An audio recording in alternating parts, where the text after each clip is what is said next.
Welcome into New York Giants Now by Chat Sports. I'm your host, Marshall Green. We're about to get into a mailbag where I answer subscribers' questions, which came from our live show on Wednesday, 5 p.m. Eastern. Make sure you're subscribed and have your notifications turned on. Because if you want to get in on these shows, you got to be a part of the live shows. So join us, turn your noties on so you never miss a beat. And you got to be a subscriber because we only show love to the subs. So thank you to everybody that subscribed. We're almost at 9,000 subscribers. If you haven't yet, go down right now and hit that big red button. Like my guy Hicksy Dust has. He's one of the most loyal subs on the channel. I love when he submits his questions. We chop it up on Twitter all the time. He said, I heard Shane Lemieux is practicing. I thought he was done. What are your thoughts on his progress? Yes, he has been participating at Giants OTAs earlier this week. They practiced on Monday and Tuesday. He still has an uphill battle. He's gonna looks like he might be ready though for preseason and training camp. That's a big win for the Giants because with Lemieux, Max Garcia, and Azudu, the rookie they just drafted out of North Carolina, this is going to be a great camp battle to be the starting left guard at Giants camp. I love what the Giants have done by bringing in a whole bunch of bodies to just compete, because at the end of the day, I want the best players to win. These are some OTA notes and takeaways from day one. And Shane Lemieux practice. That's big. You have Lemieux, Josh Azudu, and Max Garcia competing for that left guard spot. I want the best player to win, and the competition is something I live off. I thrive off competition, and competition brings the best out of everybody, so hopefully the best man wins the job at the left guard spot. Appreciate your question, Hicksy. Alex Roberts, what's up, man? Marshall, what's the ceiling for the Giants this year? Ceiling? I think they can compete in the NFC East. I think that is the ceiling. I did a record prediction video a couple of days ago, the day after the NFL schedule dropped. And I had the Giants going 9-8. I had them at 10-7, but then I thought to myself, maybe I'm being too much of a homer. But then I saw that the Giants have the easiest schedule in the NFL based off 2022 win totals in Vegas. They have an easy schedule. They don't play a lot of tough teams. They have a tough early part of the schedule, but then it gets easier as the season goes on. I don't expect the Giants to come blazing out of the gates. So new offensive coordinator, new head coach, new defensive coordinator. It's going to take a little bit of time to hit their stride, but if they can compete in the NFC East all the way to Week 18, I think that'd be the ceiling, and I think it's definitely possible for them to be in the contention to win the division. Appreciate you, Alex. Austin Johnson, 44, what up, my guy? Did the Giants mismanage the James Bradberry situation? Sucks that he went to Philly. Hashtag Giants. Hashtag F Philly. If you hate the Eagles, you can go down in the comment section and type F Philly. And I do think the Giants somewhat mismanaged the Bradberry situation. Because look, once every team in the NFL finds out that you're looking to trade a player, like the Giants were with James Bradberry, once word gets out, it's kind of like, yo, I won't trade for him if you don't trade for him, and I won't trade for him if you don't trade for him, because he's going to get cut eventually. We knew if the Giants couldn't trade him, they were going to cut him. And ideally, the Giants would have traded James Bradberry in January or February before word got out league-wide that they were trying to move on from him. But unfortunately, the Giants had to fire that one guy named Dave Gettleman, so they had to hire a new general manager. So they really missed the window, in my opinion, to trade James Bradberry. It sucks that they got nothing in return, but they did clear $12 million in cap space. I would have loved to get a 4th, 5th, 6th, 7th round pick, but that wasn't on the table. I do think they mismanaged it, but I also think they did the best they could have done under the circumstances they were given. Look, James Bradberry signed with the Philadelphia Eagles today. That felt like someone stabbed me in the back. Well, like one of my best friends going to play for another team. That sucked. I loved James Bradberry yesterday. Today, I don't love him. But type F Philly in the comments section. Let's get the comments rolling and full of F Phillies. I hate the Eagles. If you love the Giants, you probably hate the Eagles. But since James Bradberry signed with the Birds, go down and type F Philly. The Hammy, my dude, what up? Who's your favorite player currently on the roster? Man, my favorite player, I don't really even know if I have a favorite player. But the player that I want to succeed more than any other person on this roster is Daniel Jones. And that's because I have love for him because he's a quarterback. Quarterback is the toughest position in all of sports, in my opinion. And Daniel Jones has been dealt a shitty hand, to be quite frank. His offensive coordinators following Pat Shurmur have been terrible. Jason Garrett, Freddie Kitchens, bad. His offensive line, arguably the worst in the NFL since he's been drafted. He's had no playmakers. Saquon Barkley's been hurt. Sterling Shepard's been hurt. Kadarius Toney, who they spent a first-round pick, hasn't worked out. I still think he's going to be great. Kenny Golladay was terrible this past year. There's been a lot of injuries for Daniel Jones. So maybe he is my favorite player, but at the end of the day, he's the guy on the Giants I want to see succeed more than anybody else because I have love for him. I respect his craft. I respect how hard he works. He's a tough SOB, and if he's good, the Giants are going to be good. So that's kind of where I stand on that one. Appreciate you, Hammy. And Hammy, I know you're already subscribed because I always see you in the comments section. But if you're watching today's video, one of our 160 live current viewers, and you haven't subbed, go down and do that right now. Join the squad. We've been growing like crazy. We've gained 1.5 thousand subs in the last 28 days, and I want to keep the train rolling. I want to get to 9,000 subscribers by the end of today. So go down right now.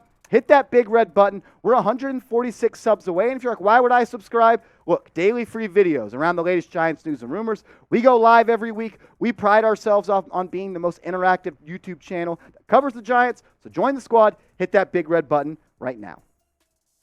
Wolves Z, my brother, what up? Giants out of these teams, we should beat Jags, Texans, Bears. Which game is a clown show we have every year we lose? Yes, we should beat the Jags. We should beat the Texans, and we should beat the Bears. My producer, he's a Bears fan. He just gave me a thumbs down. Under the table, I'm giving him a finger up, if you know what I'm saying. The game that I had trouble picking, that the Giants are a better team. They should win. But like you said, every year a team loses a game, they're supposed to win. And I think that could be the Detroit Lions game for the New York Giants. The Lions, they play really hard. They had a terrible record last year, but they're one of the hardest playing teams in the NFL. I think they got better than they were last year. The Giants should 100% beat the Detroit Lions, but I could see that being a game that they trip up on, not because they took them for granted and not because the Giants aren't going to play hard, but when you have a coach that likes to eat kneecaps, it's going to be tough to beat that team, and I think in year two, the Lions could shock some folks. Appreciate you, though, brother. Ryan Jenkins, do you think an UDFA, that doesn't even sound good. Do you think a UDFA will make the Giants roster? I do. I have a couple of guys that I think will make the roster. I love what Jashaun Corbin did in rookie minicamp. He benefits from playing in a running back room that's not stacked. The only running backs I think that make this roster for sure are Matt Breida and Saquon Barkley. Then you have Gary Brightwell. You have Antonio Williams. I think that's, I might be messing up the name. I think that's right. Antonio Williams, the running back, they signed from the Buffalo Bills. And then Jashaun Corbin. He's going to be able to produce on special teams as a punt returner, kick returner. He's a hard runner. I like what he does as a player. And he's not like Saquon. Not saying that's a bad thing, but he likes to stick his foot in the ground, get north and south, and attack the hole. He's a one-cut runner. Kind of reminds me of someone that once wore number 44 for the New York Football Giants. But what about this question? Appreciate my producer cooking this up for me. Who do you think makes the Giants' 53-man roster? Is it going to be Gary Brightwell, the second-year player, the fifth-round pick from the 2021 NFL Draft at Arizona, or will it be the undrafted free agent from 2022, Jashaun Corbin, who played for Florida State last year? Type JC for Jashaun Corbin or GB for Gary Brightwell. I also want to ask you guys to show some love and give us a follow over on Rumble. Rumble.com/NYGiantsTV. Look, we're growing like crazy here on YouTube, but we're also growing to platforms that you guys use. Rumble, it is just like YouTube, except a little more edgy. And I like that as a New Yorker. I like to keep things, toeing the line a little bit. I know you do too. They've also got a lot of sports content, news content, politics, and tech. And my favorite feature is, it's kind of like, even though it's a video platform app, you can watch videos like it's a podcast. You can close out the app, and the audio will continue to roll. You can put it in your pocket, go answer a text message, and the audio will continue to roll. You don't have to pay a premium fee like you have to do so on YouTube to unlock that feature. But show us some love. We're trying to get to 2,000 subscribers over there. Hit us up, rumble.com/NYGiantsTV. Anthony Raza, what up, my dude? How many sacks do you think KT will have? Hopefully he's only got one sack. But I do think he has potential to have double-digit sacks this season. We saw Azeez Ojulari have 8 sacks last year. And I think Kayvon Thibodeaux is a much more developed and refined pass rusher than Azeez is. Azeez is a beast, but I really do believe Kayvon Thibodeaux could win Defensive Rookie of the Year this year, I could see 10 sacks. Micah Parsons had 13 sacks last year. I could see Kayvon Thibodeaux hovering around 8 to 11 sacks. I think 10 is a great number. It's a round number. It's my favorite number ever. Shout out to Eli. But I think 10 is the sweet spot for where Kayvon Thibodeaux will be once the season ends this year. Appreciate you, Anthony. Sam I Am, do you think Cordell Flott will start as a rookie? LSU fan here. All right, we got some boots on the ground, Petey. And he was a beast the last 2 years as a starter. He did play good. I like his versatility. I like what Cordell Flott can do in the slot. He's about 6'1", a little bit lighter in the pounds area, only 190 pounds. But if he can grow into his body, I think he can do more than just be a slot corner. I think he can produce as an outside corner. And how thin this room is, the Giants did just sign 2 players in Kennedy and Dorsey. We'll break that down in a second. But if Robinson struggles or Adoree Jackson gets hurt, Cordell Flott could be asked to play on the outside. I like the way he competes. He's a fierce competitor. He called Wan'Dale Robinson the best receiver he faced last year. Wan'Dale Robinson said Cordell Flott was the best slot corner he played all year long. So somewhat of a bromance going on right there. But I like what Flott brings to this team. He's got extremely long arms. So that's what you can kind of see the Giants' DB room is transitioning to. They're looking for long, athletic cornerbacks that can play that press man type of style. Wink Martindale likes his corners to get in the face of receivers, and Flott in the slot. And I think down the line, if he bulks up a little bit, can produce on the outside. I appreciate your question, bro. I'm a big Cordell Flott fan. Anything goes 10. Do you think Daniel Jones will be the starter next season? Look, that's the golden question that everyone's asking.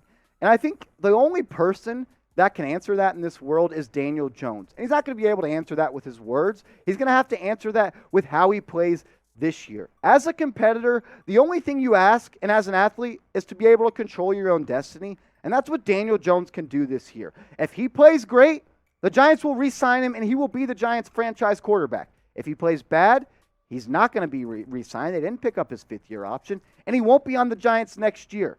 As a competitor, do what you can do. Control what you can control. Daniel Jones does that this year. I think he could be back in 2023 as the Giants' starting QB. But I want to hear from all Giants fans in the comments section right now. Where do you stand on this? Do you think Daniel Jones will be the starter in 2023 for the New York Football Giants? Go down in the comment section, type Y for yes. Or if you don't think he's going to be the guy, maybe they go out, they draft a rookie, they do something, he plays bad, whatever it may be. If you don't think he's going to be the guy, go down in the comment section and type N for no. Last question, Tutu, another super chat. You're a real one, my guy. He says, I'm a pro defensive rugby player myself. Defense always wins championships. It's not always about individual stats and accomplishments. It's about disrupting opposing offenses and picking them apart as a team win. I love that you said that. Defense wins championships. Offense wins regular season games. As Giants fans, we know that. If we just go back to the recent memory of when the Giants beat the Patriots in 2007 and they beat them in 2011, that Giants defense was special. They were loaded with talent. You can win games by having a great defense. I agree 100% with that. And I think the Giants defense is going to take a step this year. They added some big players in Kayvon Thibodeaux, Cordale Flott. I know there's some question marks about the secondary, but I think the pass rush that's going to be able to be generated by the talent they have and the schemes that they use under Wink Martindale, I think this defense is going to take a big step. Tutu, you're a real one and an MVP of today's show.